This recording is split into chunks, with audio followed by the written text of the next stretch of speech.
어머니 짐 다 내놨으니까 가져가세요. 번호 바꿨어요. 희원아, 문 좀 열어보자. 이게 무슨 짓이니? 이제 남남이잖아요. 제 집에서 나가주세요. 내 물건들, 남편 사진이라도. 다 버렸어요. 쓰레기장에요. 이제 와서 그런 걸 찾아봤자 소용없죠. 이러면 안 돼. 그녀가 울부짖으며 문을 두드렸지만 윤희원은 아랑곳하지 않았습니다. 시끄러워요. 경비실에 신고할 거예요. 내가 어떻게 이럴 수가. 순간 인영이가 달려왔습니다. 엄마, 올케가 갑자기 연락해서 큰일 났다고 하는데. 어떻게 된 거예요? 인영아. 올케 미쳤어? 이게 뭐 하는 짓이야. 인호 죽은 지 얼마나 됐다고 본색을 드러내. 이제 와서 무슨 상관이에요? 우리는 더 이상 가족이 아니잖아요. 법적으로도 남남이고. 사연을 듣고 난 후 각자의 의견을 댓글로 남겨주시기 바랍니다. 사소한 댓글이라도 사연자분에게 큰 힘이 될 수 있습니다. 각색될 수 있고 사연자분의 입장에서 구성될 수 있습니다. 고향자 여사는 6남매 중 둘째로 태어났습니다. 그녀의 아버지는 6.25 전쟁 이후 작은 연탄 가게를 운영하시며 힘겹게 가족들을 부양하셨습니다. 아버지는 혼자 가게를 운영하기 힘들어 했습니다. 그래서 아버지의 말씀에 15살이던 그녀는 학교를 그만두고 연탄 배달을 시작했습니다. 여자아이가 연탄을 나르는 게 쉽지 않았지만 그녀는 한 번도 불평하지 않았습니다. 우리 형자, 참 착하기도 하지. 어머니는 그런 그녀를 안쓰럽게 바라보셨습니다. 동생들은 모두 학교에 다녔지만 그녀는 가족을 위해 자신의 꿈을 접어야 했습니다. 공부는 못해도 괜찮아. 내가 최선을 다하는 게 중요한 거야. 20살이 되던 해 우연히 한 청년이 연탄을 사러 왔습니다. 그 청년은 그녀의 성실한 모습에 반해 자주 가게를 들렀고 그렇게 그녀의 남편이 되었습니다. 여보, 당신은 내 인생의 축복이에요. 결혼 후 남편은 그녀에게 배움의 기회를 주었습니다. 야간 중학교에 다니며 늦게나마 공부를 시작할 수 있었습니다. 난 당신이 자랑스러워요. 우리 아이들에게도 좋은 어머니가 될 거예요. 그녀는 자신의 어린 시절을 떠올리며 자식들에게만큼은 자신이 누리지 못한 모든 것을 주고 싶었습니다. 특히 교육만큼은 절대 포기하게 하고 싶지 않았습니다. 우리 인영이, 인호, 너희는 꼭 공부해야 해. 그래서 자녀들의 교육에 모든 것을 쏟아부었고 결국 두 자녀 모두 대학까지 보낼 수 있었습니다. 고향자 여사의 평화로운 일상은 그날의 한 통의 전화로 무너져 내렸습니다. 그녀의 큰딸 인영이 대학을 갓 졸업했을 무렵 남편이 퇴근길 교통사고로 갑자기 세상을 떠난 것입니다. 그녀는 병원 영안실에서 남편의 차가운 손을 잡고 한동안 아무 말도 할 수 없었습니다. 엄마, 제발 정신 차려봐. 이러다 엄마마저 아프면 어떡해. 인영이가 그녀의 어깨를 흔들며 울먹였지만 그녀의 귓가에는 아무것도 들리지 않았습니다. 30년을 함께 살아온 남편이 이렇게 허무하게 떠난다는 게 믿기지 않았습니다. 작은 아들 인호는 아버지의 부재를 받아들이지 못하고 술만 마시다 병원 밖을 헤매고 다녔습니다. 그녀는 아들의 모습을 보며 더욱 가슴이 미어졌습니다. 인호야, 이제 그만 들어와서 아버지 얼굴이라도 보고. 그녀의 말에 인호는 고개를 푹 숙인 채 영안실로 들어왔습니다. 아버지의 얼굴을 보자마자 그동안 참았던 눈물을 터뜨리고 말았습니다. 아버지 제가 효도 한번 제대로 못 해드렸는데 장례를 치르고 일상으로 돌아왔지만 집 안 곳곳에 남아있는 남편의 흔적들이 그녀를 더욱 힘들게 했습니다. 아침에 일어나면 항상 마주하던 식탁에서의 모습도 퇴근 후 현관문을 열며 여보, 나왔어 하던 목소리도 이제는 들을 수 없다는 현실이 너무나 고통스러웠습니다. 매일 밤 잠들기 전 그녀는 남편과 찍었던 사진들을 보며 눈물을 흘렸습니다. 결혼 초기에 풋풋했던 시절부터 아이들이 태어나고 자라는 동안에 행복했던 순간들, 그리고 얼마 전까지도 함께했던 일상의 순간들까지 모든 것이 꿈만 같았습니다. 엄마, 나 대학원 진학 포기하고 취직할래. 이제 내가 돈 벌어야지. 어느 날 인영이가 조심스럽게 말을 꺼냈습니다. 인영이는 원래 대학원에 진학해서 더 공부하고 싶어 했습니다. 그녀는 딸의 말에 마음이 아팠습니다. 그건 안 돼. 내 꿈까지 포기하게 할 순 없어. 엄마가 뭔가 해볼게. 비록 앞으로의 길이 막막했지만 그녀는 자식들의 미래까지 희생시킬 수는 없었습니다. 한동안 우울한 나날을 보내던 그녀는 어느 날 문득 남편의 사진을 보며 결심을 했습니다. 여보, 내가 잘 해낼게. 지켜봐. 그녀는 흐르는 눈물을 훔치며 일어섰습니다. 이제는 더 이상 슬픔에 잠겨 있을 수만은 없었습니다. 혼자서도 자식들을 잘 키워내겠다는 결심, 그리고 남편에 대한 약속이 그녀를 다시 일으켜 세웠습니다. 인영아, 엄마가 직업을 구해볼게. 내 공부는 계속해. 그녀의 단호한 목소리에 인영이는 더 이상 아무 말도 하지 못했습니다. 오히려 그동안 힘들어하시던 어머니의 달라진 모습에 안도감이 들었습니다. 이웃들은 그녀를 걱정하며 자주 찾아왔습니다. 평생 전업주부로만 살아온 그녀가 앞으로 어떻게 살아갈지 모두가 걱정이었습니다. 오랜 친구들의 위로에 그녀는 조금씩 힘을 얻었습니다. 아직은 앞으로 무엇을 해야 할지, 어떻게 살아가야 할지 막막했지만 한 걸음씩 나아가기로 했습니다. 인호야, 이제 술 그만 마시고 회사 나가렴. 아버지도 그러길 바라실 거야. 아들 인호도 조금씩 일상으로 돌아가기 시작했습니다. 아버지의 부재는 여전히 크게 느껴졌지만 이제는 어머니를 위해서라도 강해져야 한다는 것을 알았습니다. 이렇게 구향자 여사의 새로운 도전이 시작되었습니다. 비록 앞으로의 길이 쉽지는 않겠지만 그녀는 이제 혼자서도 강하게 살아갈 준비가 되어 있었습니다. 남편이 하늘에서 지켜보고 있다는 믿음으로 그녀는 한 걸음 한 걸음 앞으로 나아가기로 했습니다. 구향자 여사는 며칠을 고민하다 결심을 내렸습니다. 그녀는 복지관에서 우연히 본 요양보호사 모집 공고가 자꾸 머릿속에 맴돌았습니다. 30년 넘게 전업주부로만 살아왔지만 이제는 새로운 도전이 필요했습니다. 엄마, 정말 요양보호사 하실 거예요? 힘드실 것 같은데. 인영이의 걱정스러운 목소리에 그녀는 오히려 씩씩하게 대답했습니다. 괜찮아, 엄마도 이제 뭔가 해야지. 아픈 어르신들 돌보면서 보람도 느낄 수 있을 것 같아. 하지만 처음 시작한 공부는 생각보다 훨씬 더 어려웠습니다. 그녀는 책을 펴고 앉아 있어도 무슨 말인지 잘 이해가 되지 않았습니다. 밤늦게까지 책을 보다가 잠이 들면 꿈에서도 시험에 떨어지는 악몽을 꾸곤 했습니다. 향자야, 우리 같이 공부하면 되지. 너, 나도 자격증 따려고 했었어. 오랜 친구 미숙이의 말에 그녀는 조금씩 희망을 품기 시작했습니다. 미숙이와 함께라면 어려운 내용도 이해하기 쉬울 것 같았습니다. 엄마, 저랑 같이 문제 풀어볼까요? 제가 문제 내드릴게요. 퇴근 후 인영이가 엄마의 공부를 도와주겠다고 나섰습니다. 그녀는 딸의 마음씨가 고마웠습니다. 인호도 휴대폰으로 실습 동작을 찍어주며 어머니의 공부를 도왔습니다.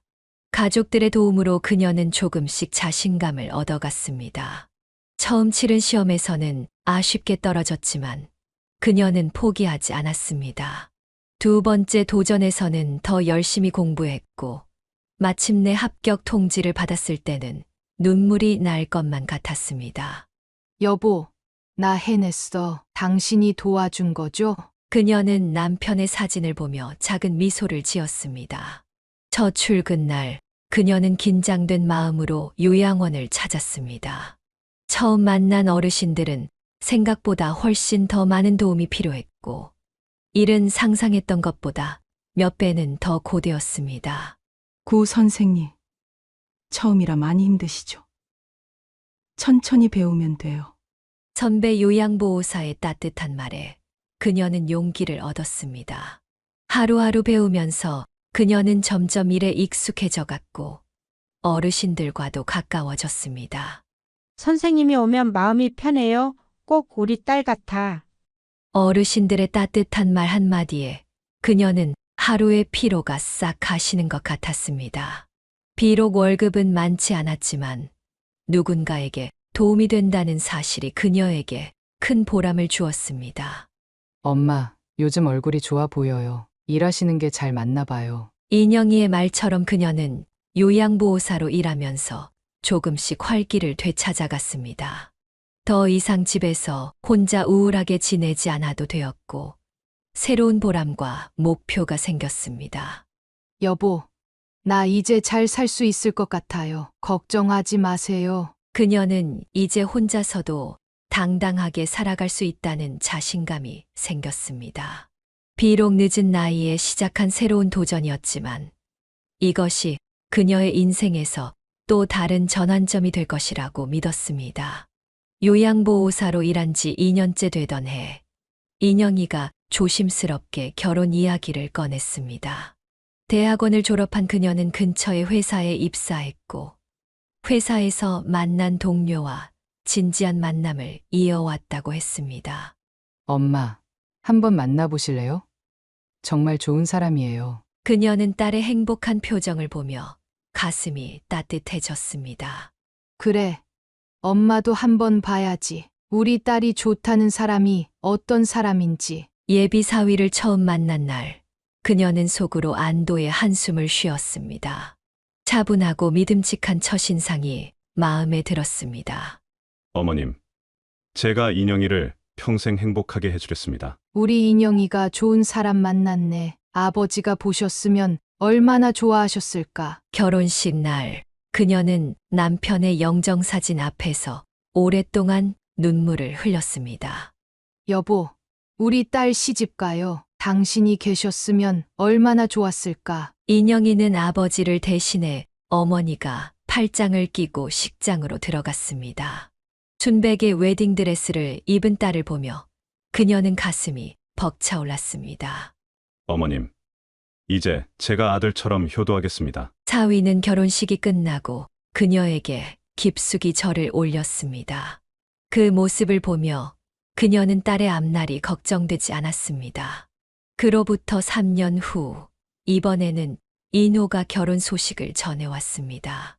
엄마, 나 장가 갈 것 같아. 소개받은 여자친구랑 잘 맞아. 아들의 갑작스러운 결혼 소식에 그녀는 조금 걱정이 되었습니다. 하지만 예비 며느리를 만나보니 그 걱정이 조금은 덜어졌습니다.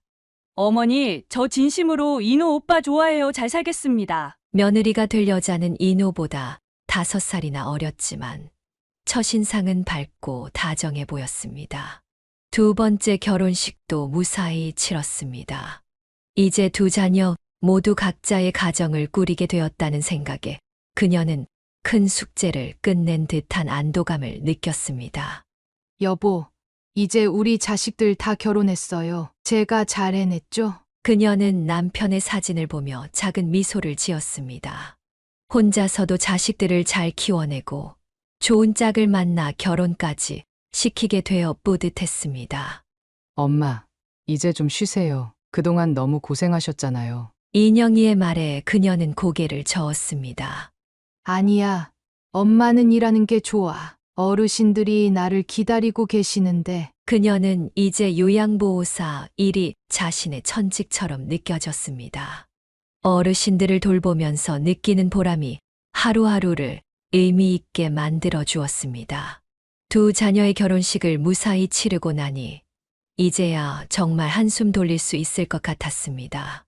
그러던 어느 날 문제가 생겼습니다.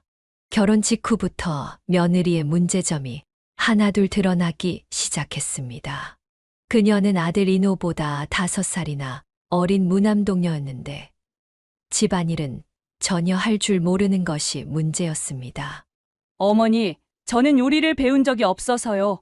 그냥 배달시켜 먹으면 안 돼요? 매일 아침 늦잠을 자고 집안일은 전혀 하지 않는 며느리를 보며 그녀는 한숨이 나왔습니다.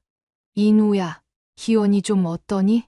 엄마, 희원이가 원래 집에서 공주처럼 자랐대요. 시간이 좀 필요할 것 같아요. 인호는 아내를 감싸기 바빴습니다. 하지만 첫 번째 시아버지, 제사 때 일이 터졌습니다. 제사 시간이 다 되어가는데도 며느리는 나타나지 않았습니다. 어머니 죄송한데 친구들이랑 약속이 있어서요. 제사는 좀 늦게 가도 되죠? 전화로 이런 말을 하는 며느리를 보며 그녀는 속이 부글부글 끓었습니다. 인우야, 제사가 뭔지는 알고 결혼한 거니 어디서 저런 여자애를 데려와서는 원. 그녀의 말에 인호는 고개를 숙였습니다. 결국 제사 음식 준비부터 차리는 것까지 모두 그녀 혼자 해야 했습니다. 엄마, 요즘 애들은 다들 저래요. 너무 스트레스 받지 마세요. 인영이가 위로했지만 매일매일 새로운 문제가 발생했습니다. 며느리는 집안일은 하지 않으면서 쇼핑과 미용실, 카페에서 친구들과 노는 것만 즐겼습니다. 어머니, 제가 일하면서 집안일까지 어떻게 해요? 그냥 가사 도우미 써요. 그래, 그렇게 해라. 내가 벌어서. 그녀의 말에 며느리는 입을 비죽였습니다. 제가 친딸이었어도 시집살이 시키셨겠어요? 이 말을 들은 그녀는 순간 열이 확 올랐습니다. 뭐라고? 내가 너한테 뭘 시켰다고 그런 말을 해? 아니, 그게 아니라 어머니 세대랑 저희 세대랑은 좀 달라요. 이해해 주셔야. 며느리의 태도는 날이 갈수록 더욱 건방져졌습니다. 설거지도 하지 않은 그릇들이 싱크대에 쌓여 있고 빨래는 여기저기 널브러져 있었습니다. 인우야, 이러다가 내가 망가질까 걱정이다. 엄마, 제가 알아서 할게요. 너무 걱정하지 마세요. 하지만 이노의 말과 달리 상황은 나아지지 않았습니다. 오히려 며느리는 시어머니의 잔소리가 심하다며 친정에 하소연까지 했습니다. 사돈 우리 딸이 뭘 그렇게 잘못했다고 그렇게 매일 면박을 줍니까? 이렇게 하셔도 되는 거예요. 어린애가 불쌍하지도 않아요.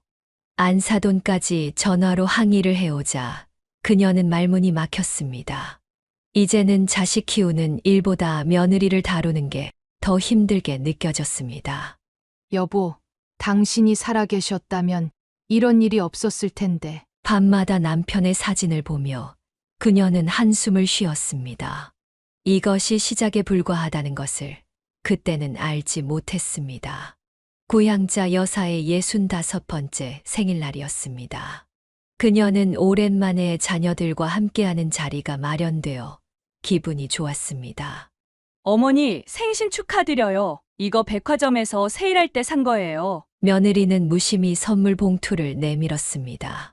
그녀는 며느리의 태도가 서운했지만 애써 미소를 지었습니다. 엄마, 제가 준비한 선물이에요. 평소에 갖고 싶어 하셨던 거예요. 인영이는 정성스럽게 포장한 선물을 건넸습니다. 어머, 이런 비싼 걸 어떻게? 그녀가 감동한 표정으로 선물을 받자 윤희원이 날카로운 목소리로 말했습니다. 언니는 맞벌이 하니까 이런 거 사기 쉽죠? 저희는 인호 오빠 월급으로 겨우 사는데. 순간 분위기가 얼어붙었습니다. 희원아, 그게 무슨 말이야? 선물이 비싸고 싼 게 중요한 게 아니잖아. 인영이가 참지 못하고 말했습니다. 아니에요, 언니. 저도 시어머니한테 효도하고 싶은데 돈이 없으니까 이렇게밖에 못하잖아요. 그런데 언니는 맨날 비싼 선물로 저 깎아내리기나 하고. 뭐라고? 내가 언제 그랬다고 그래? 그러니까 저보고 시어머니한테 잘하라고 맨날 뒤에서 얘기하시고. 윤희원의 말에 인영이의 얼굴이 붉어졌습니다. 너 지금 무슨 소리 하는 거야? 내가 엄마 걱정돼서 한 말을 그렇게 뒤집어서. 인영아, 그만해. 오늘은 그냥. 그녀가 말리려 했지만 이미 늦었습니다. 엄마, 저 이제 못 참겠어요. 올케 당신이 우리 엄마한테 한 게 뭐가 있는데. 집안일도 안 하고 제사도 불참하고. 너 뭐 하다 왔길래 이렇게 막대 먹은 거야. 그래서 뭐 어쩌게요. 저는 그렇게 살아왔고 앞으로도 그렇게 살 거예요. 시댁은 저한테 뭘 바라지 마세요. 며느리의 도끼 어린 말에 사위마저 참지 못했습니다. 그래도 그렇지. 어머님 생신날 그런 말씀을. 결국 생일 자리는 파국으로 치달았습니다. 이인호는 아내를 데리고 황급히 자리를 떴고 인영이는 울면서 어머니를 끌어안았습니다. 엄마, 미안해요. 제가 참았어야 했는데. 그 일을 계기로 가족 모임에서 딸과 며느리의 갈등은 더욱 깊어졌습니다. 추석이나 설날 같은 명절이면 어김없이 다툼이 벌어졌고 급기야 윤희원은 시댁 행사에 아예 나오지 않겠다고 선언했습니다. 어머니, 저는 이제 시댁 행사 안 나올 거예요. 와도 눈치 보이고 불편하기만 하니까. 그래. 내 마음대로 해라. 그녀는 더 이상 말리지 않았습니다. 하지만 가슴 한켠이 무너져 내리는 것 같았습니다. 이런 상황이 계속되자 이노마저 점점 시댁 모임에 발걸음이 뜸해졌습니다. 여보, 우리 며느리 때문에 이제 아들까지 잃게 생겼어요. 그녀는 밤마다 남편의 영정 앞에서 눈물을 흘렸습니다. 가족의 균열은 점점 더 깊어져만 갔고 이제는 돌이킬 수 없을 것만 같았습니다. 가족 간의 갈등이 깊어져가는 와중에도 이노의 레스토랑은 새로운 희망이 되어 주었습니다. 대학을 졸업하고 대기업에 입사했던 이노는 3년간의 회사 생활 끝에 자신의 꿈을 위해 사직서를 냈습니다. 엄마, 사실은 요리하는 게 제 꿈이었어요. 회사 다니면서도 계속 요리를 배웠거든요. 그녀는 처음에 반대했습니다. 이노야, 안정적인 직장을 그만두고 장사를 한다고? 하지만 아들의 간절한 눈빛을 보며 그녀는 마음을 바꾸었습니다. 알았어. 내가 하고 싶은 일이라면 엄마가 도와줄게. 이노는 2년 동안 착실히 요리를 배우며 창업을 준비했고 마침내 번화가에 작지만 깔끔한 레스토랑을 열었습니다. 어머니, 저도 가게 운영 도와줄 거예요. 제가 홍보랑 마케팅은 자신 있거든요. 며느리도 처음으로 적극적인 모습을 보였습니다. 그녀는 마케팅에 재능이 있었고 덕분에 오픈 초기부터 손님들의 발길이 이어졌습니다. 이노야, 네가 만든 요리가 이렇게 맛있을 줄이야. 그녀는 아들의 요리를 먹으며 감동의 눈물을 흘렸습니다. 손님들의 반응도 뜨거웠습니다. 이노만의 특별한 레시피로 만든 요리들은 곧 입소문이 나기 시작했고 주말이면 줄을 서서 기다려야 할 정도였습니다. 오빠, 우리 이제 지점도 내면 좋겠어요. 손님들이 너무 많아서 자리가 없다고 불평하시잖아요. 며느리의 제안에 인호도 신이 났습니다. 레스토랑은 달마다 매출이 늘어났고 한 달 순수익이 그의 전 직장 월급의 3배를 넘어섰습니다. 여보, 우리 아들이 이렇게 잘 될 줄 알았어요? 당신이 보시면 얼마나 자랑스러워 하실까. 그녀는 남편의 사진을 보며 미소 지었습니다. 하지만 그녀는 이 행복이 오래가지 않을 것이라는 걸 그때는 알지 못했습니다. 곧 주변의 경쟁 업체들이 하나둘 생기기 시작했고 경기 침체는 식당 운영을 더욱 어렵게 만들었습니다.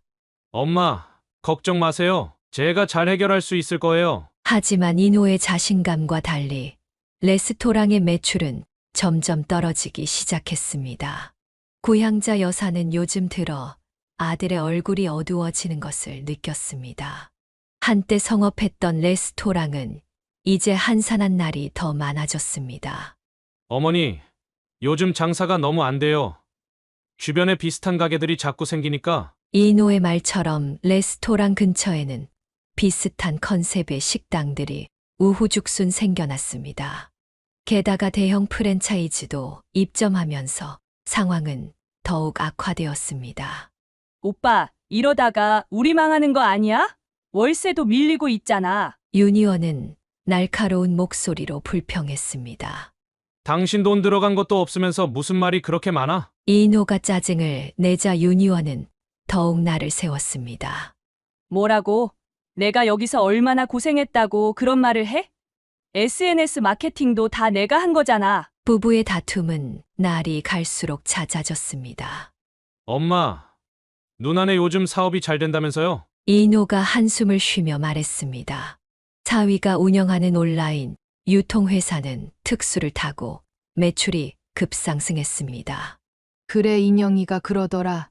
이제 직원도 20명이 넘었다고. 세상이 참 불공평하네요. 저는 이렇게 힘든데. 그녀는 아들의 모습이 안쓰러웠습니다.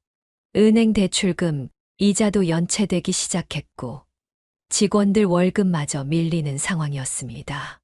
이노야, 엄마가 도와줄게. 엄마 집 팔면. 안 돼요, 엄마. 그건 절대 안 돼요. 하지만 상황은 점점 더 악화되었습니다. 주방 직원들이 월급이 밀린다며 하나둘 그만두기 시작했고 이노 혼자서는 주방을 감당할 수 없었습니다.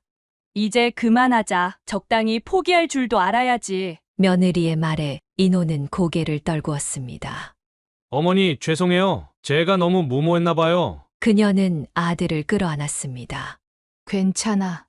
이노야, 다시 시작하면 돼. 하지만 현실은 냉혹했습니다. 밀린 월세와 대출금, 직원들 월급까지 빚은 산더미처럼 쌓여갔습니다. 그녀는 밤마다 남편의 사진을 보며 눈물을 흘렸습니다. 결국 그녀는 결심을 했습니다. 남편과 함께 살았던 집을 팔기로 한 것입니다. 이노야, 엄마가 도와줄게. 이제 그만 괴로워하고. 아들은 한동안 말없이 울기만 했습니다. 그날 이후 이노는 매일 술에 취해 들어왔고 며느리와의 다툼은 더욱 심해졌습니다. 내가 이럴 줄 알았어. 당신 때문에 이렇게 된 거 알아? 당신이 경영을 못하니까. 그럼 당신은 뭘 했는데? 맨날 쇼핑이나 다니고 더 한 게 있어. 마침내 고향자 여사는 30년간 살아온 집을 팔았습니다. 그녀는 짐을 정리하면서 남편과의 추억이 담긴 물건들을 하나하나 들여다보았습니다. 여보, 우리가 함께 살던 집을 팔아요. 하지만 아들을 위해서니까 이해해 주세요. 짐을 정리하는 내내 눈물이 마르질 않았습니다.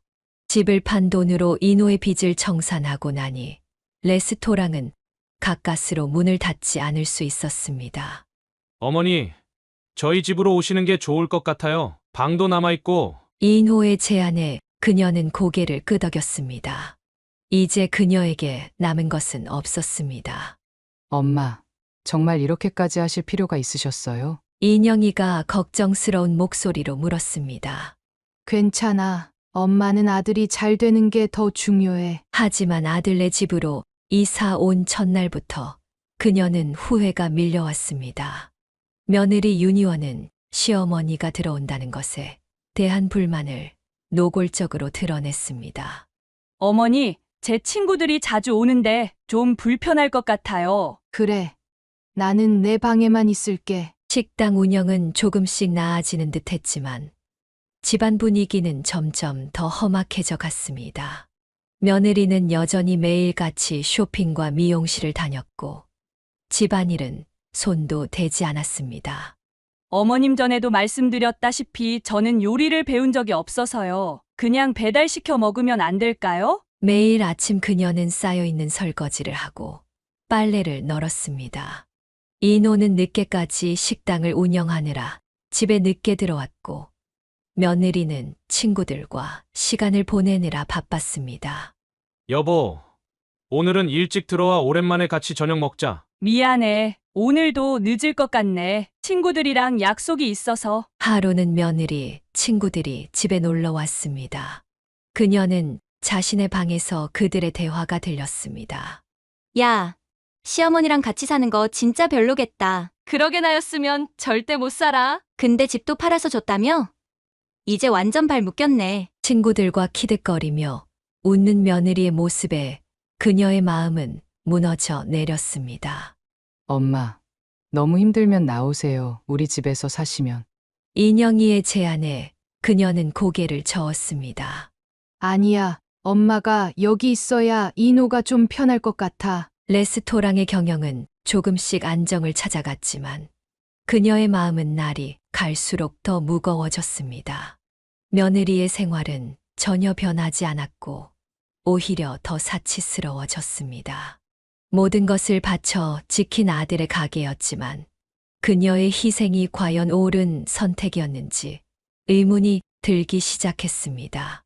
저가 임신했어요. 어느 날 윤희원이 들뜬 목소리로 말했습니다. 그 순간만큼은 모든 걱정이 잊혀지는 것 같았습니다. 고향자 여사는 레스토랑이 조금씩 회복되는 모습에 안도하고 있었습니다. 거기에 며느리의 임신 소식까지 더해져 그녀의 마음은 한껏 부풀어 있었습니다. 그날 저녁 인호가 평소보다 일찍 집에 들어왔습니다. 인호야, 왜 이렇게 일찍 들어왔어? 그녀는 아들의 창백한 얼굴을 보고 가슴이 덜컥 내려앉았습니다. 엄마, 제가 오늘 검진을 받았는데 인호의 목소리가 떨렸습니다. 의사 선생님이 췌장에 큰 종양이 있대요. 이미 많이 진행됐대요. 그 말을 듣는 순간 그녀의 눈앞이 캄캄해졌습니다.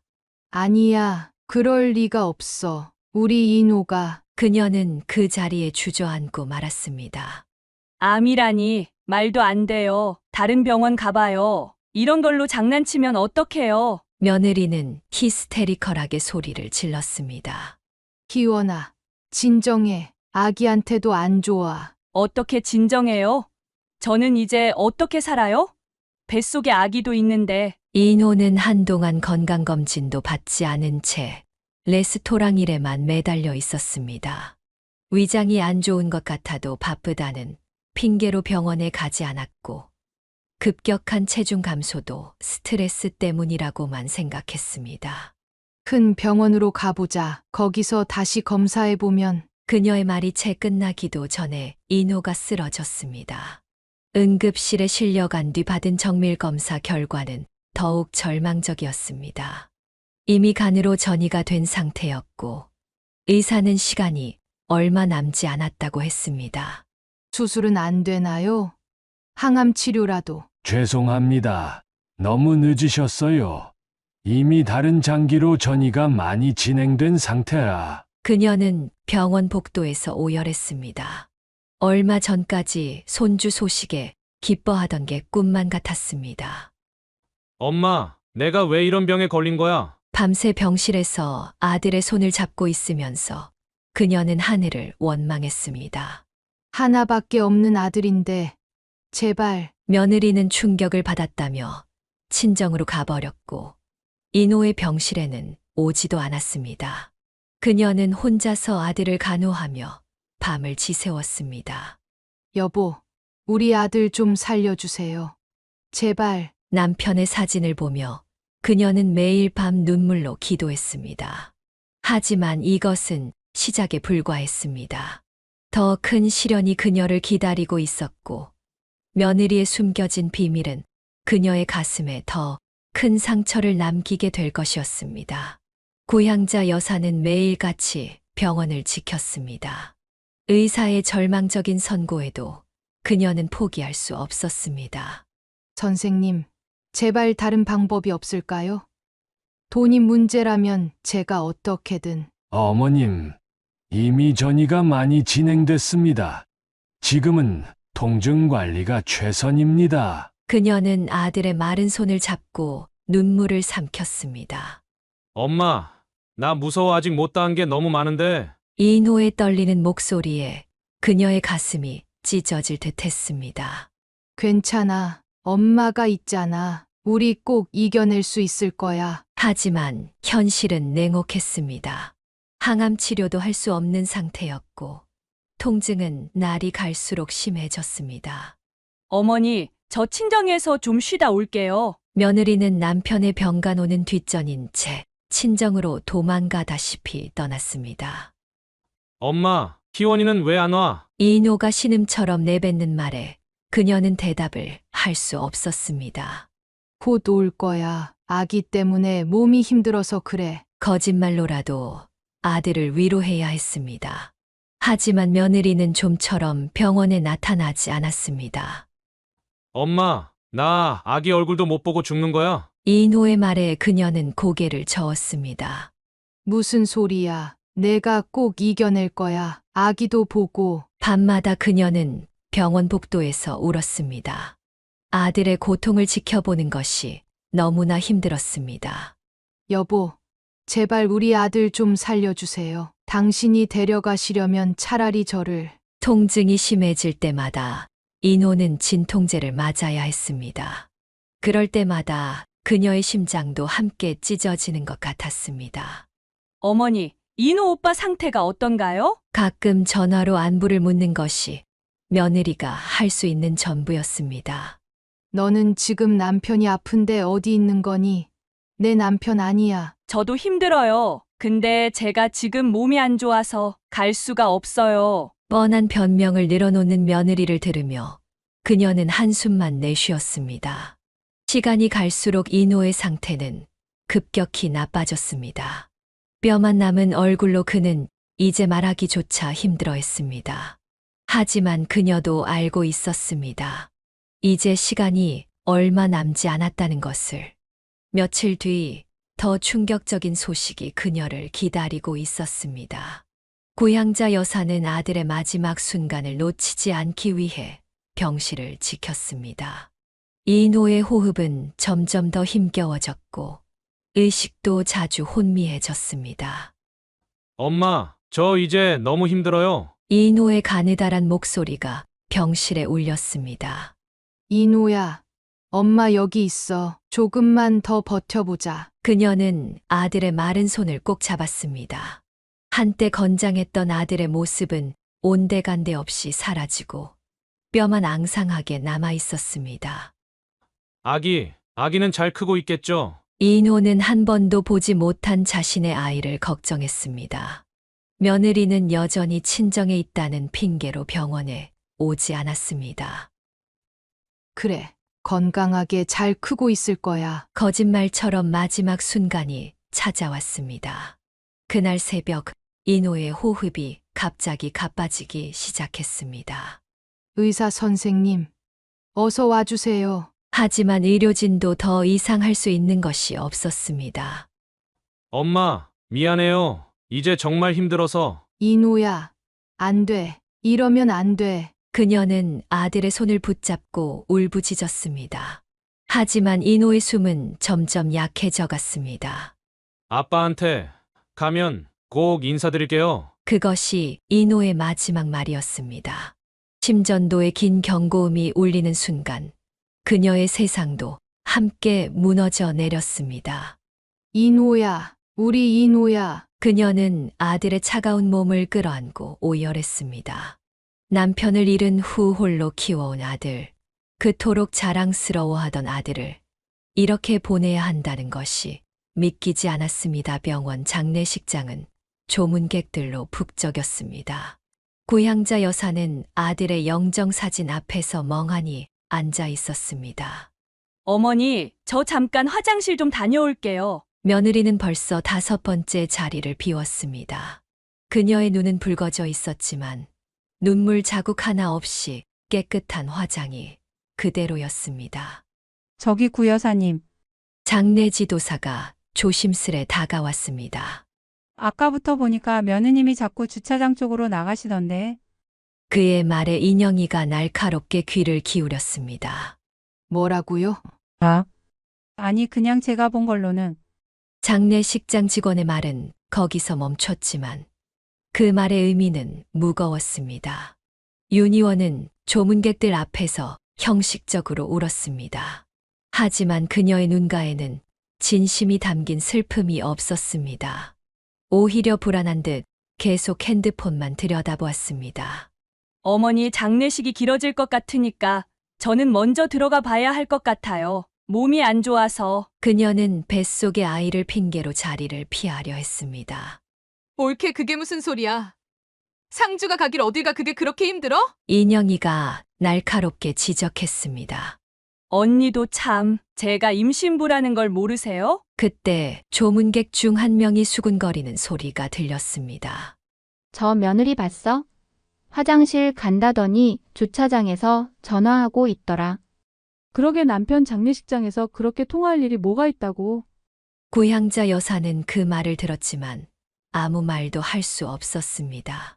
이미 아들을 보낸 슬픔으로 가슴이 무너져 내리고 있었기 때문입니다. 여보, 우리 아들 장례식에서조차 밤이 되자 조문객들이 하나둘 자리를 떴습니다. 윤희원은 그 틈을 타 또다시 자리를 비웠습니다. 저기 아까 며느리분이 주차장에서 누군가를 만나는 것 같던데. 경비원의 조심스러운 귓속말에 인영이는 곧장 주차장으로 향했습니다. 하지만 그곳에는 이미 아무도 없었고 차가운 바람만이 불고 있었습니다. 다음 날 발인을 앞두고 윤희원은 피곤하다며 잠시 눈을 붙이겠다고 했습니다. 하지만 그녀의 핸드폰 화면에는 끊임없이 메시지가 도착했고 불안한 듯 계속해서 답장을 보내고 있었습니다. 인영이는 더 이상 참지 못하고 울음을 터뜨렸습니다. 며느리의 눈가에는 진정한 슬픔의 눈물이 없었습니다.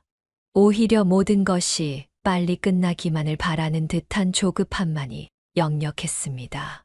장례식장에는 비가 내렸습니다. 하늘도 그녀의 슬픔을 함께 나누는 듯했습니다.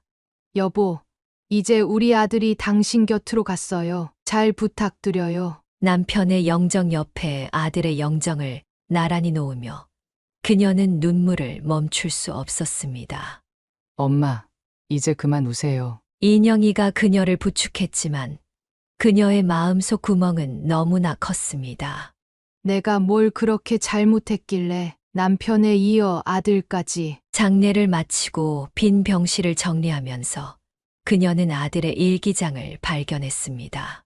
엄마, 미안해요. 끝까지 효도하지 못해서 아기만이라도 잘 키워주세요. 그 글을 읽는 순간 그녀는 다시 한번 무너져 내렸습니다. 아들의 장례를 치른 지 일주일도 채 되지 않은 어느 날이었습니다. 고향자 여사가 잠시 병원에 갔다 온 사이 충격적인 일이 벌어졌습니다. 현관문 앞에는 검은 봉투에 담긴 그녀의 짐들이 무더기로 쌓여 있었습니다. 마치 쓰레기를 버리듯 아무렇게나 던져진 듯했습니다. 이게 무슨... 도어락을 누르자 삐삐삐 소리와 함께 문이 열리지 않았습니다. 당황한 그녀의 등 뒤로 윤희원의 차가운 목소리가 들려왔습니다. 어머니 짐 다 내놨으니까 가져가세요. 번호 바꿨어요. 희원아, 문 좀 열어보자. 이게 무슨 짓이니? 이제 남남이잖아요. 제 집에서 나가주세요. 창문 너머로 보이는 윤희원의 표정은 차갑기 그지없었습니다. 내 물건들, 남편 사진이라도. 다 버렸어요. 쓰레기장에요. 이제 와서 그런 걸 찾아봤자 소용없죠. 그녀는 그 자리에 주저앉고 말았습니다. 남편과 아들의 사진, 평생 모아온 추억들이 쓰레기처럼 버려진 것입니다. 이러면 안 돼. 그녀가 울부짖으며 문을 두드렸지만 윤희원은 아랑곳하지 않았습니다. 시끄러워요. 경비실에 신고할 거예요. 이웃들이 하나둘 문을 열고 상황을 지켜보기 시작했습니다. 그녀는 수치심에 몸을 떨었습니다. 내가 어떻게 이럴 수가. 순간 인영이가 달려왔습니다.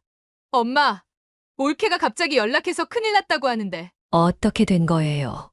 인영아. 그녀는 딸의 품에 안겨 울기 시작했습니다. 올케 미쳤어? 이게 뭐 하는 짓이야. 인호 죽은 지 얼마나 됐다고 본색을 드러내. 이제 와서 무슨 상관이에요? 우리는 더 이상 가족이 아니잖아요. 법적으로도 남남이고. 윤희원의 냉정한 말에 인영이도 할 말을 잃었습니다. 여보, 우리 아들이 저런 여자한테. 그녀는 남편의 사진을 찾으려 했지만 그마저도 이미 버려진 뒤였습니다. 평생을 함께한 추억들이 하루아침에 사라져버린 것입니다. 고향자 여사는 큰딸의 집으로 거처를 옮긴 후에도 마음 한켠이 늘 무거웠습니다. 며느리의 갑작스러운 태도 변화가 이상하게 느껴졌습니다. 어느 날 그녀는 아들이 살던 아파트를 찾았습니다. 남편과 아들의 위패라도 가져오고 싶었기 때문입니다. 아이고, 구 여사님. 경비실에서 김 경비원이 그녀를 발견하고 안타까운 표정으로 다가왔습니다. 죄송한데 혹시 잠깐 시간 되세요? 김 경비원의 표정이 심상치 않았습니다. 제가 이런 말씀 드리기가 조심스러운데 아드님 생전에 며느리가 경비원의 말에 그녀는 가슴이 덜컥 내려앉았습니다. 여사님이 들어오기 전에 잠깐 젊은 남자분이 자주 드나들었어요. 아드님 늦게 들어오시는 날이면 그 남자분이 올라가고 뭐라고요? 처음엔 그냥 친구라고 생각했는데 둘이 주차장에서 몰래 만나는 것도 봤어요. 요즘도 자주 와요. 그녀는 그 자리에서 눈앞이 캄캄해졌습니다. 혹시 그 사람 어떻게 생겼나요? 키 크고 마른 남자분이에요. 대충 들어보니까 대학 동창이라고 하는 것 같던데. 순간 그녀의 머릿속에 기억이 스쳐갔습니다. 작년 추석 며느리가 데려왔던 그 남자. 대학 동창이라며 인호에게 소개했던 사람이었습니다. 아드님 돌아가시고 나서도 그 남자분 계속 드나들어요. 어제도 왔다 갔는데. 그녀의 손이 떨려왔습니다. 아들이 병마와 싸우는 동안에도 며느리는 죄송하지만 혹시 동영상으로 남겨놓은 증거가 있나요? 네, 있습니다. 제가 찍어뒀어요. 이런 일이 있을 줄 알고. 김 경비원이 휴대폰을 꺼내 영상을 보여주었습니다. 화면 속에는 윤희원과 그 남자가 서로 손을 잡고 차에 오르는 모습이 선명했습니다. 그리고 이것도 보세요. 또 다른 영상에는 인호가 병원에 입원해 있던 시기, 늦은 밤 둘이 함께 들어오는 모습이 찍혀 있었습니다. 아들이 병원에서 죽어가고 있을 때 그녀는 그 자리에서 주저앉고 말았습니다. 죄송합니다.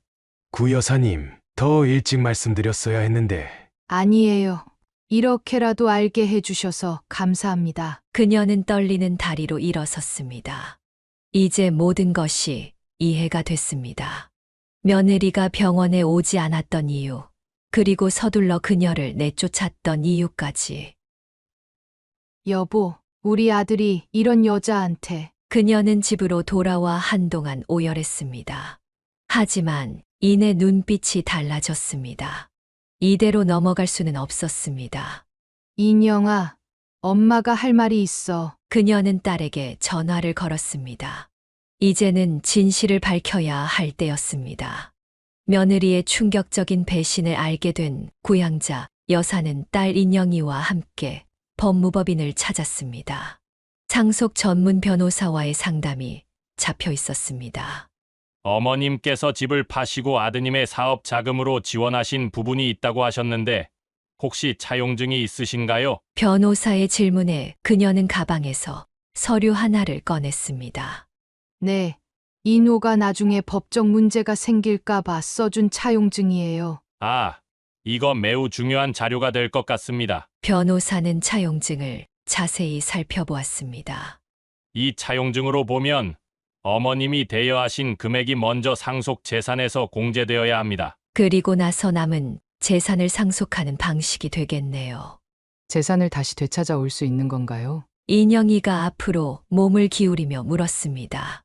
네, 특히 어머님께서 생활비까지 지원하신 부분이 있다고 하셨는데 이 부분도 증거가 있으시다면. 그녀는 통장 내역을 보여주었습니다.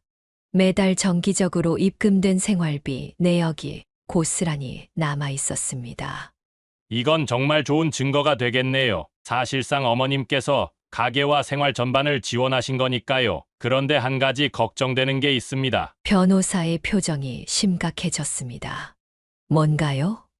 혹시 태아 관련 문제는 어떻게 생각하고 계신가요? 아드님의 자녀라면 당연히 상속권이 있습니다만. 순간 구양자 여사와 인영이는 서로를 바라보았습니다. 경비원에게 들은 이야기를 떠올리니 의심이 커졌습니다. 변호사님, 만약 그 아이가 아들의 아이가 아니라면요? 변호사의 눈이 커졌습니다. 그건 매우 중대한 문제가 되겠네요. 입증할 만한 근거가 있으신가요? CCTV 영상이 있어요. 아들이 병원에 있는 동안 며느리가 다른 남자와. 아, 그렇군요. 그럼 친자 확인 검사를 요구할 수 있습니다. 법원에 신청하면 됩니다. 며느리가 거부하면요? 거부하면 그것도 불리하게 작용합니다. 법원은 왜 거부하는지 의심할 테니까요. 상담을 마치고 나오면서 그녀는 복잡한 심정이었습니다. 엄마, 우리가 너무하는 걸까요? 아니야. 이건 우리 이노를 위해서라도 꼭 해야 해. 집으로 돌아오는 길, 그녀의 휴대폰이 울렸습니다. 발신자는 뜻밖에도 윤희원이었습니다. 어머니, 저희 좀 만나야 할 것 같아요. 윤희원의 목소리가 평소와는 달리 조심스러웠습니다. 아마도 그들이 변호사를 찾아갔다는 소식을 들은 모양이었습니다. 고향자 여사는 카페에서 며느리를 기다리고 있었습니다. 얼마 전까지 그녀를 쫓아내던 며느리가 갑자기 만나자고 한 것이 의아했습니다. 어머니 많이 기다리셨죠? 윤희원은 평소와 다르게 공손한 태도로 나타났습니다. 화장기 없는 얼굴로 검은 옷을 입고 있었습니다. 무슨 할 말이 있다고? 어머니, 제가 잘못했어요. 제가 너무 많이 잘못했어요. 윤희원은 갑자기 그녀의 손을 잡으려 했습니다.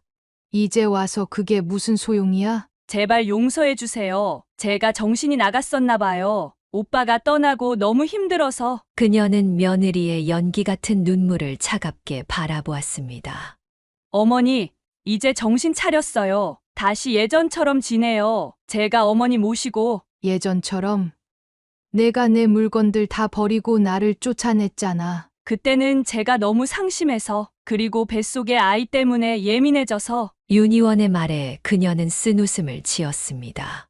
그 아이, 정말 우리 이노 아이 맞아? 순간 윤희원의 얼굴이 굳었습니다. 어머니, 무슨 말씀을? 대학 동창이라던 그 남자 자주 만났다며? 윤희원의 얼굴이 창백해졌습니다. 그건 그냥 친구 사이. 이노가 병원에 있을 때도 매일 들어오던 그 남자랑은 친구 이상 아니었어? 어머니, 제발 오해하지 마세요. 저는 오빠만 사랑했어요. 윤희원은 눈물을 흘리며 애원했습니다. 제발 이러지 마세요. 저도 이제 정신 차리고 잘 살고 싶어요. 어머니 말씀대로 할게요. 다시 모시고 살게요. 변호사님 만난 거 들었나 보네. 그 말에 며느리의 표정이 순간 일그러졌습니다. 어머니, 돈 때문에 이러시는 거예요? 제가 다 돌려드릴게요. 사용증 금액 다. 이제 와서 돈 얘기는 왜 하니? 내가 버린 내 물건들, 남편 사진, 그런 것들은 돈으로 돌려받을 수 있어? 윤희원은 잠시 침묵했다가 갑자기 목소리를 높였습니다. 그럼 어머니는 뭘 원하시는데요? 저한테 복수하고 싶으신 거예요? 복수? 난 그저 진실이 밝혀지길 바랄 뿐이야. 진실요? 설마 어머니 친자 검사라도 하자고 하실 건가요? 며느리의 목소리가 떨렸습니다. 왜 겁나니? 어머니, 제발 그러지 마세요. 이러시면 저도 가만히 있지 않을 거예요. 순간 윤희원의 태도가 다시 돌변했습니다. 이제 협박까지 하는구나. 저도 할 말 많아요. 어머니가 얼마나 며느리를 구박했는지 다 폭로할 수 있어요. 그녀는 차갑게 일어섰습니다. 그래, 내 맘대로 해봐. 우리 이노가 얼마나 배신당했는지 전부 밝혀질 테니. 카페를 나오면서 그녀는 이제 돌이킬 수 없는 강을 건넜다는 것을 알았습니다. 하지만 이미 늦었습니다. 이제 진실을 끝까지 밝혀내야만 했습니다. 고향자 여사는 아이가 태어나자마자 법원에 친자 확인 신청을 했습니다. 그동안 윤희원은 태아 상태에서는 검사가 불가능하다며 버텨왔지만 이제는 더 이상 피할 수 없었습니다. 드디어 기다리던 결과가 나오는 날이었습니다.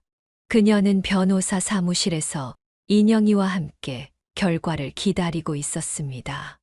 어머님, 친자 확인 검사 결과가 나왔습니다. 박 변호사가 봉투를 들고 들어왔습니다.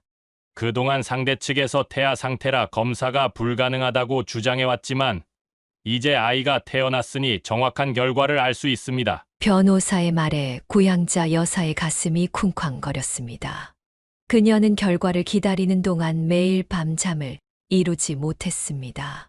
어머니, 제가 먼저 볼게요. 큰딸이 떨리는 손으로 검사 결과지를 펼쳤습니다. 순간 인영이의 얼굴이 하얗게 변했습니다. 엄마, 이게 결과는 충격적이었습니다. DNA 일치율이 0%였습니다. 아이는 이노의 친자가 아니었던 것입니다.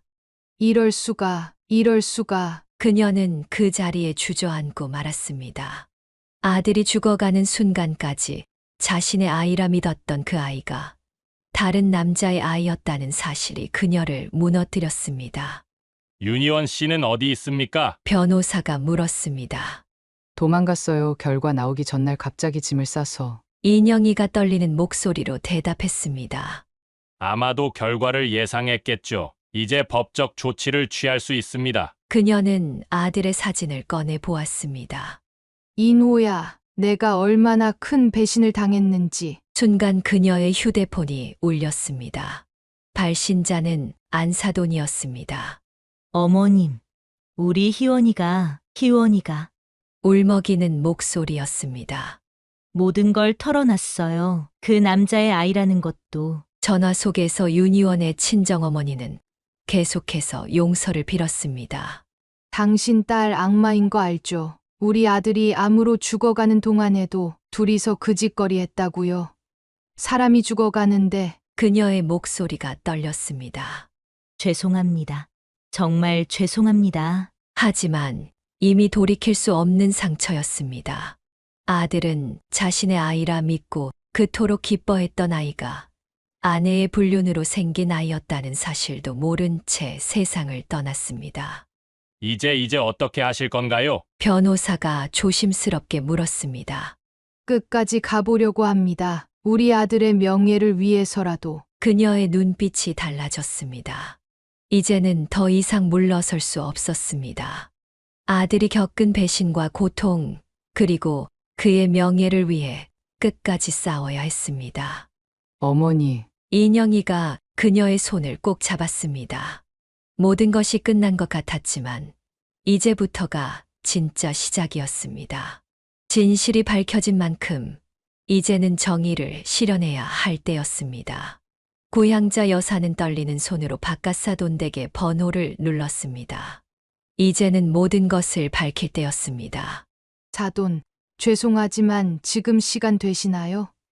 드릴 말씀이 있어서요. 1시간 후 바깥사돈이 서둘러 찾아왔습니다. 그들의 얼굴에는 이미 불안감이 가득했습니다. 이게 무슨 소리입니까? 우리 딸이 그럴 리가. 바깥사돈은 검사 결과를 보고 얼굴이 하얗게 변했습니다. 저희가 무슨 면목으로. 그는 그 자리에서 주저앉아 오열했습니다. 그동안 제가 얼마나 우리 딸을 자랑스러워했습니까? 이런 일이. 바깥사돈은 갑자기 자리에서 일어나 현관으로 향했습니다. 당장 그 앤 데려와야겠소. 이렇게 끝날 일이 아닙니다. 1시간 후 며느리는 친정아버지에 의해 끌려왔습니다. 그녀의 얼굴은 이미 울어서 붉어져 있었습니다. 아버지, 저는 무릎 꿇어!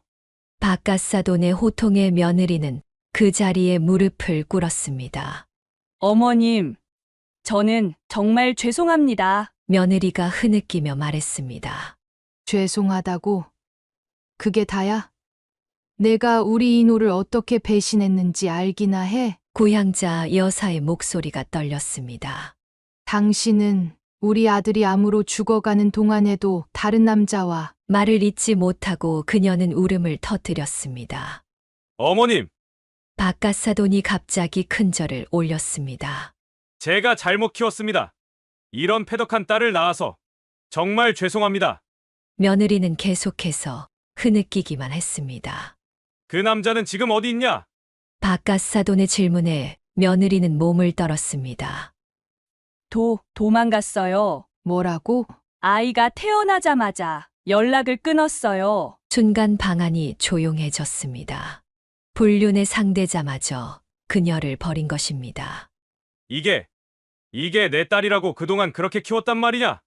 바깥사돈은 분노를 참지 못하고 며느리의 뺨을 때렸습니다. 사돈, 이 불효녀는 이제 저희가 데리고 가겠습니다. 앞으로 어머님 앞에 절대 나타나지 못하게 하겠습니다. 바깥사돈은 다시 한번 큰절을 올렸습니다. 저희 부부가 평생 속죄하며 살겠습니다. 부디 우리 가족을 용서해 주십시오. 고향자 여사는 말없이 눈물만 흘렸습니다. 이제 모든 것이 끝났지만 그녀의 가슴 속 상처는 영원히 아물지 않을 것 같았습니다. 고향자 여사는 변호사의 도움을 받아 법적 절차를 밟았습니다. 친자 검사 결과는 결정적인 증거가 되었고 아들이 생전에 작성한 차용증도 힘을 발휘했습니다. 어머님, 이제 모든 법적 절차가 끝났습니다. 윤희원 씨는 상속권을 완전히 상실했고 아파트에서도 나가야 합니다. 변호사의 말에 그녀는 깊은 한숨을 내쉬었습니다. 드디어 끝나는군요. 며칠 후 윤희원은 짐을 싸서 아파트를 나가야 했습니다. 그녀는 마지막까지 뻔뻔한 태도를 보였습니다. 어머니, 이래도 되는 거예요? 저와 아이를 길거리로 내쫓으시게요? 아직도 뻔뻔하기 그지없구나. 내가 저지른 일의 대가야. 윤희원은 마지막으로 한 번 더 애원했습니다. 제발 마지막 기회를 주세요. 제가 정말 잘못했어요. 하지만 고향자 여사의 표정은 차가웠습니다. 이제 와서 그런 말이 무슨 소용이니? 우리 아들 죽어가는 순간까지 배신했던 사람이. 결국 윤희원은 빈손으로 아파트를 나갔습니다. 그동안 사치스럽게 모아둔 명품백과 옷가지들도 모두 압류되었습니다. 엄마, 이제 좀 마음이 편해지셨어요? 인영이가 어머니의 손을 잡았습니다. 그래, 이제 너무 늦었지만 우리 인우한테 떳떳해질 수 있을 것 같구나. 그녀는 남편과 아들의 위패 앞에 앉았습니다. 여보, 우리 아들 명예는 지켰어요. 이제 편히 쉬세요. 눈물이 그녀의 뺨을 타고 흘러내렸습니다. 비록 사랑하는 남편과 아들은 돌아올 수 없지만 적어도 그들의 명예는 지킬 수 있었습니다. 어머니, 이제 우리 집으로 가요. 제가 모시고 살게요. 인영이의 말에 그녀는 고개를 끄덕였습니다. 이제 새로운 시작을 할 때였습니다.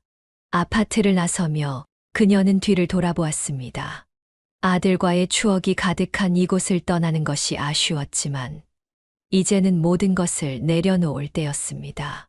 인호야, 엄마가 내 명예는 지켰다. 이제 아빠랑 편히 쉬거라. 그녀의 발걸음은 이제 한결 가벼워졌습니다. 진실을 밝히고 정의를 실현한 후의 마음은 비록 아프지만 담담했습니다. 시간이 흘러 모든 것이 제자리를 찾아갈 것입니다. 그리고 그녀는 이제 떳떳하게 하늘에 있는 남편과 아들을 마주할 수 있게 되었습니다. 고향자 여사는 이제 딸 인영이의 집에서 새로운 삶을 시작했습니다. 그동안의 힘든 시간을 돌이켜보면 딸과 사위의 존재가 얼마나 큰 힘이 되었는지 새삼 깨달았습니다. 엄마, 이제 여기가 엄마 집이에요. 편하게 계세요. 인영이는 매일 아침 어머니의 건강을 챙겼고 퇴근 후에는 함께 저녁을 먹으며 이야기를 나누었습니다. 어머님, 저희가 효도하겠습니다. 더 이상 힘든 일 없으시게. 사위는 그녀를 친어머니처럼 공경했습니다. 주말이면 드라이브를 가자고 제안하기도 하고 맛있는 음식점을 찾아다니며 그녀의 마음을 달래주었습니다. 여보, 우리 딸 잘 키웠죠? 이제야 알겠어요. 진정한 가족이 뭔지. 그녀는 남편의 사진을 보며 미소 지었습니다. 힘든 시간을 겪으며 오히려 더 단단해진 가족의 의미를 깨달았습니다. 엄마, 좋은 소식이 있어요. 어느 날 인영이가 들뜬 목소리로 말했습니다. 제가 임신했어요. 그 말을 듣는 순간 그녀의 눈시울이 붉어졌습니다. 새로운 생명의 소식은 그동안의 아픔을 조금이나마 치유해 주는 것 같았습니다. 정말이니? 네. 엄마, 이제 외할머니 되시는 거예요. 사위도 함께 기뻐했습니다. 어머님, 이제 손주 보실 일만 남으셨네요. 그녀는 딸의 배를 쓰다듬으며 행복한 눈물을 흘렸습니다. 비록 아들은 잃었지만 새로운 희망이 시작되고 있었습니다. 인호야, 내 누나가 엄마가 된대. 하늘에서 축하해 주렴. 시간이 흘러 어느덧 봄이 왔습니다. 그녀는 매일 아침 공원을 산책하며 새로운 하루를 시작했습니다. 더 이상 과거의 아픔에 묶여 있지 않았습니다. 여보, 저 이제 괜찮아요. 우리 딸이랑 사위가 있으니까. 그녀는 이제 진정한 가족의 의미를 알았습니다. 피보다 진한 것은 서로를 위하는 마음이었습니다. 엄마, 오늘은 산부인과 가는 날이에요. 같이 가실래요? 딸의 말에 그녀는 환하게 웃었습니다. 새로운 생명을 기다리는 설렘으로 그녀의 일상은 다시 빛나기 시작했습니다. 그래, 가자. 우리 손주 얼굴 좀 보게. 이제 그녀는 알았습니다. 진정한 승리는 복수나 정의의 실현이 아닌 남은 가족과 함께 새로운 희망을 만들어가는 것임을. 그리고 그 여정에서 딸과 사위는 언제나 그녀의 가장 큰 힘이 되어 주었습니다. 여보, 우리 이노야, 이제 편히 쉬어. 엄마는 잘 지낼 거야. 봄바람이 불어오는 어느 날, 그녀는 평화로운 미소를 지으며 앞으로의 날들을 바라보았습니다. 새로운 시작은 언제나 가능했고, 진정한 가족의 사랑은 영원했기 때문입니다. 사연을 듣고 댓글을 남겨주시기 바랍니다. 사소한 의견일지라도 사연자분에게는 큰 힘이 됩니다. 노골적인 악성 댓글은 사연자분에게 상처가 될 수 있으니 삼가주시기 바랍니다.